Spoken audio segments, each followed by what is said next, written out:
5 دلیل معروفیت و 5 مدل معروف. امروز قراره با هم بریم سراغ یکی از جذابترین مدل موهای سالهای اخیر، ولف کات یا مدل گرگی.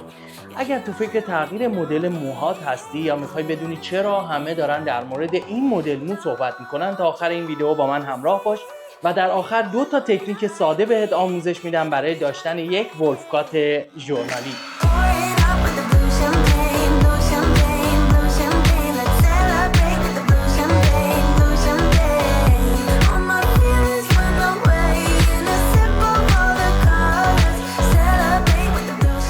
درود بر تو، من ساسان استایلم، متخصص آرایشگری با تحصیلات آکادمیک در ایتالیا و در این ویدیو با هم میبینیم چطور یک مدل موی الهام گرفته از دهه 70 میلادی دوباره تبدیل شد به یکی از ترندهای دنیای فشن، از ستاره های کیپاپ تا تیک تاکرها. مدل موی گرگی این روزها همه جا دیده میشه، اما بیا با هم ببینیم پشت این ترند چی میگذره. مدل موی ولف کات حاصل ترکیب مدل ملت در دهه 70 میلادی و شگ کات در دهه 80 میلادیه. ملت با ظاهری کوتاه در جلو و بالای سر و بلند در پشت که برای اولین بار توسط راکستارها محبوب شد، و شگ کات هم با لایه‌های ناهموار، حجم بالا و بافت طبیعیش برای اولین بار در دوران پانک و گلم راک طرفدار پیدا کرد. اما ولف کات تعریف مدرن این دو سبکه، در واقع یک جور شورش در مد روز نامیده میشه و این مدل در سالهای اخیر به کمک تیک تاک، اینستا و حضور ستاره‌هایی مثل مایلی سایرس، بیلی آیلیش و جین اورتگا دوباره زنده شد و مخاطبان جوان عاشق ترکیب آزادی، بی‌نظمی و شخصیت این مدل شدند. 5 دلیل محبوبیت ولف کات. 1. آزادی بیان شخصی. نسل جدید از مدل هایی که مرز ندارن استقبال میکنه. ولف کات انگار داره میگه من متفاوتم و همین برام کافیه. فرقی نمیکنه موی فرفری داری یا صاف. ولف کات جوری طراحی میشه که روی هر جنس مو کار کنه و شخصیت رو برجسته تر کنه. 2. حس طبیعی، بی تکلیف و بدون تلاش بودن. این نسل دنبال ظاهرهایی نیست که ساعتها زمان ببره یا مصنوعی به نظر بیاد. 3. پتانسیل بالا برای سلفی و شبکه‌های اجتماعی. ولف کات از زاویه‌های مختلف خاص و جذابه. همین باعث شده در تیک تاک، ریلز و پست‌های اینستاگرامی کلی بازدید و توجه بگیره. در واقع هر کس با یه نور مناسب و یه زاویه خوب میتونه در عکس‌ها مثل مدل‌های فشن بدرخشه. 4. الهام از سلبریتی ها و سریال های محبوب. مثلا شخصیت های سریال هایی مثل ونزدی یا ایوفوریا با استایل های شبیه ولف کات ناخودآگاه ذهن مخاطب رو به این مدل جذب میکنن. 5. مناسب برای همه جنس های مو و چهره ها. فرقی نمیکنه موهات فرفری باشه یا صاف، کم پشت باشه یا پرپشت. ولف کات رو میتونی بر اساس جنس موهات، فرم صورتت و شخصیتت شخصی سازی کنی و همین انعطاف پذیریه که اون رو به یک ابر ترند تبدیل کرده. و حالا 5 مدل معروف ولف کات. 1. کلاسیک ولف کات. ولف کات کلاسیک با لایه‌های کوتاه در تاج سر و لایه‌های بلندتر در پایین، الهام گرفته از مدل ملت، مناسب کساییه که به استایل جسور و حجیم علاقه دارن. مناسب هست برای موهای متوسط تا ضخیم با بافت صاف یا موجدار. پیشنهاد میکنم توی این مدل برای حفظ حجم بالا در بالای سر از شامپو و اسپری حجم دهنده استفاده کن.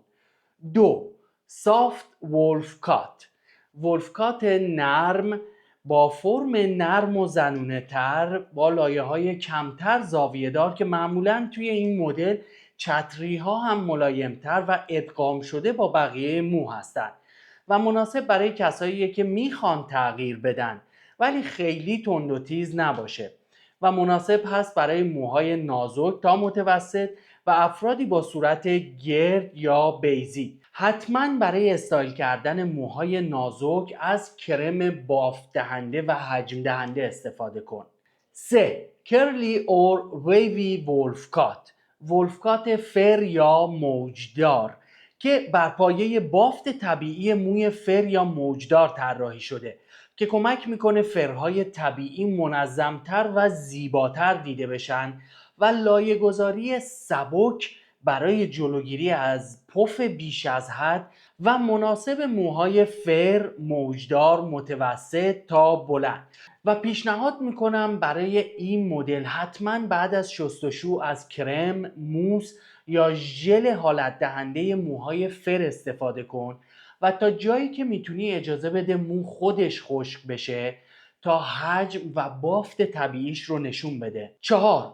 شورت ولف کات، ولفکات کوتاه، یک نسخه جسورانه و مینیمال با قد مو تا خط فک یا کمی پایین‌تر که شبیه پیکسی یا باب لایه‌دار هست اما با حس گرگی که ایدئال برای تابستون یا کسانیه که موی کوتاه دوست دارن ولی نه ساده.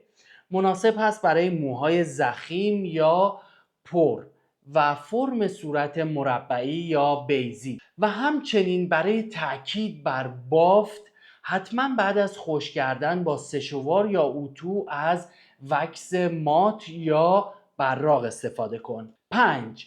Long Layered Wolf Cut، ولفکات طبقاتی بلند برای کسانی که نمیخوان قد موشون رو از دست بدن که ظاهر لایه‌دار و شلوغ در بالا داره با استایلی راحت که هم رسمی و هم روزمره به نظر میاد. مناسب موهای بلند، موجدار یا صاف و صورتهای کشیده یا لوزی. همچنین برای نمایش دادن لایه ها از اتو یا فرکننده مو سایز متوسط استفاده کن. و حالا 2 نکته تکنیکی و ساده برای داشتن یک ولفکات ژورنالی. اول اینکه ولفکات رو میتونی فقط با باد سشوار و پراکنده کردن خیلی ساده خشک کنی و دوم اینکه یادت باشه ولفکات بدون استفاده از محصولات حالت دهنده اصلا اون جلوه خاص رو نداره. پس استفاده از محصولات حالت دهنده مثل اسپری حجم دهنده، موس، ژل، کرم بافت دهنده، وکس براق یا مات دقیقاً همون استایلی رو بهت میده که توی ژورنال های اروپایی میبینی و این هم یک ولفکات نسخه کوتاه هست که من روی موهای این عروسک اجرا کردم. همینطور که میبینی پشت سر ماشین شده و خیلی کوتاهه و یک باب کوتاه زاویه داره پر از لایه هست که بیشتر مایل به مدل شگ هست. و در نهایت ولفکات یعنی آزادی، خلاقیت و حجم بدون دردسر.